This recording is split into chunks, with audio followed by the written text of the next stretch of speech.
আসসালামু আলাইকুম গাইজ, আমি আপনাদের মাঝে আমার একটি নতুন ভিডিও নিয়ে হাজির হলাম। আজকে বানাবো ভর্তার রেসিপি, বেগুন ভর্তার রেসিপি। তো আপনারা সবাই আমার পাশে থাকবেন, আমার সাবস্ক্রাইব করে দেবেন আমাকে।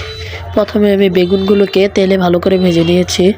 দুটোটা পিঠ ভালো করে উল্টে পাল্টে ভেজে নিয়েছি। এরকম একটু কালো করে ভেজে নেবেন, বেগুনের ভর্তাটা খেতে ভালো লাগবে। এদিকে আমি মরিচ ভালো করে 3টা মরিচ টেলে নিয়েছি। ওইদিকে পেঁয়াজ পলে তারপর আমি ভালো করে এগুলো তেলে ভেজে নিয়েছি। এখন আমি বেগুনটাকে ভালো করে মথে নিয়েছি। আর মথা শেষ, এবার আমি ভালো করে মথা শেষ।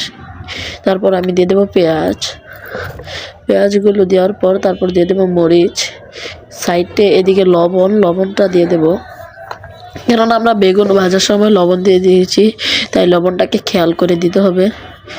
যদি বেশি পড়ে তাহলে মানে ভর্তাটা খেতে ভালো লাগবে না।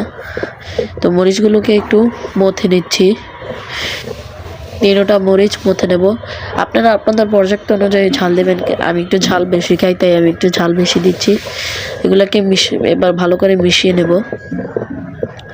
ভালো মতন মথে মিশিয়ে নেব ভর্তাটাকে।